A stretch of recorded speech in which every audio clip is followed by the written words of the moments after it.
రాజంపేట అన్నా క్యాంటీన్ ప్రారంభోత్సవ కార్యక్రమం రచ్చరచ్చగా మారింది. తాము ప్రారంభిస్తామంటూ కుమ్మలాడుకున్నారు. పార్లమెంట్ అధ్యక్షుడు జగన్మోహన్ రాజు, ఎమ్మెల్యే అభ్యర్థి సుగవాసి సుబ్రహ్మణ్యం వర్గాల మధ్య తోపులాట జరిగింది. కత్తెరని లాక్కొని ప్రారంభోత్సవం చేసేందుకు ఇరు వర్గాలు ప్రయత్నించాయి.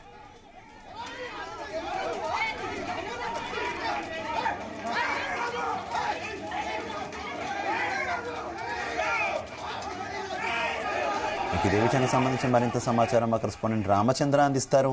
రామచంద్ర, శివ, ఉమ్మడి కడప జిల్లా టీడీపీలో వర్గ విభేదాలు మరోసారి బయటపడ్డాయని చెప్పుకోవచ్చు. అయితే ఇవాళ అన్నా క్యాంటీన్ల ప్రారంభోత్సవం సందర్భంగా రాజంపేట వేదికగా ఈ విభేదాలు బయటపడ్డాయని చెప్పుకోవచ్చు.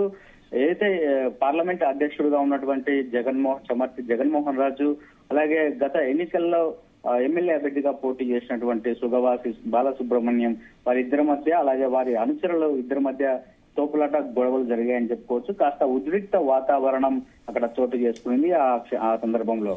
అయితే ఈ రోజు అన్నా క్యాంటీన్ ఏర్పాట్ల విషయంలో ముందుగా అక్కడికి ఇద్దరు నాయకులు కూడా రావడం జరిగింది. అయితే జగన్మోహన్ రాజు చేతిలో కత్తెర, ఆయన రిబ్బన్ కట్ చేస్తున్న ఏదైతే ఇన్ఛార్జ్ గా ఉన్నటువంటి బాలసుబ్రహ్మణ్యం ఆయన చేతిలో నుంచి కత్తెర లాక్కునే ప్రయత్నం చేశారు. అయితే ఆ క్షణంలో అక్కడ కాస్త ఉద్రిక్త వాతావరణం జరిగింది. అక్కడ ఇరు వర్గాల వారు కూడా ఇద్దరు కూడా తోపులాట ఒకనొక క్షణంలో కొట్టుకునే పరిస్థితికి అయితే వెళ్ళినటువంటి పరిస్థితి. అయితే ఇటువంటి పరిస్థితుల్లో టీడీపీ గతంలో కూడా ఎన్నికల సమయంలో కూడా ఇటువంటి విభేదాల వల్లే అక్కడ ఓటమి పాలు కావాల్సి వచ్చిందని చెప్పుకోవచ్చు.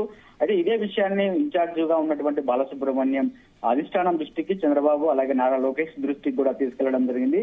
పార్టీలో ఉన్నటువంటి జగన్మోహన్ రాజు కొంతమంది వీరు సహకరించకపోవడం వల్లే రాజంపేటలో ఈసారి మనం ఎమ్మెల్యే సీటు కోల్పోవాల్సి వచ్చిందని చెప్పి కూడా పలుమార్లు కంప్లైంట్ చేసినటువంటి పరిస్థితి ఉంది. మరి ఇంతవరకు అధిష్టానం ఎటువంటి దృష్టి సారించలేదు. అక్కడ నాయకుల పట్ల సమన్వయ లోపం సరి చేయడంలో అధిష్టానం కూడా విఫలమైందని చెప్పి మనం అనుకోవచ్చు. మొత్తానికి మరోసారి ఈ రోజు విభేదాలు బయటపడ్డాయి, వర్గ విభేదాలు. మరి ఇది ఎంతవరకు దారి తీస్తాయనేది కూడా చూడాల్సి ఉంది. అటు జగన్మోహన్ రాజు కావచ్చు, బాలసుబ్రహ్మణ్యం ఇద్దరు కూడా మంచి నాయకులు కావచ్చు. అయితే బాలసుబ్రహ్మణ్యము నా అనులోకలుగా ఉన్నారు.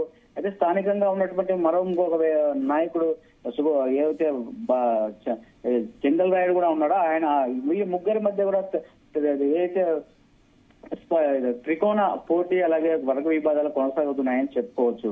మొత్తానికి దీనిపై మరి టీడీపీ అధిష్టానం ఎటువంటి చర్యలు తీసుకుంటుంది, దీనిపై ఏం వివరణ అడుగుతారో కూడా మనం చూడాల్సి అవసరం ఉంది. మరి ఇరు నాయకుల మధ్య కేడరు, అలాగే అక్కడ ఉన్నటువంటి మొత్తం అధికార యంత్రాంగం ఇక్కడ అధికార ప్రోగ్రాం జరిగినా కూడా ఇద్దరు కూడా పోటీ పడడము, ఇవన్నీ కూడా కామన్ గా జరుగుతాయి. దీనిపై ఎటువంటి నిర్ణయం తీసుకోవట్లేదు ఇంకా టీడీపీ అధిష్టానం. ఇన్ఛార్జ్ గా ఎవరు ఇక్కడ నియోజకవర్గం ఇన్ఛార్జ్ బాధ్యతలు ఏంటి అనేది ఇంకా తేల్చకపోవడంతో ఇదంతా కూడా జరుగుతుందని చెప్పి కూడా స్థానికంగా ఉన్నటువంటి కేడర్ కూడా అయోమయ పరిస్థితుల్లో ఉన్నారని చెప్పి కూడా వారు వాపోతున్నటువంటి పరిస్థితి అయితే నెలకొనింది. అయితే ఈ రోజు మాత్రం జరిగినటువంటి ఈ ఉద్రిక్తత, అలాగే ఈ ఘటన మాత్రం చాలా టీడీపీకి పెద్ద ఎత్తున వ్యతిరేకత వచ్చే అవకాశం ఉందని చెప్పి కూడా మనం చెప్పుకోవచ్చు. మరి దీనిపై నారా లోకేష్ కావచ్చు, అలాగే జిల్లా అధ్యక్షులు కావచ్చు, అలాగే రాష్ట్ర అధ్యక్షులుగా ఉన్నటువంటి పల్లా శ్రీనివాస్ ఎటువంటి నిర్ణయం తీసుకుంటారో అన్నది మనం భవిష్యత్తులో చూడాల్సి ఉంది. Shiva, okay, thank you.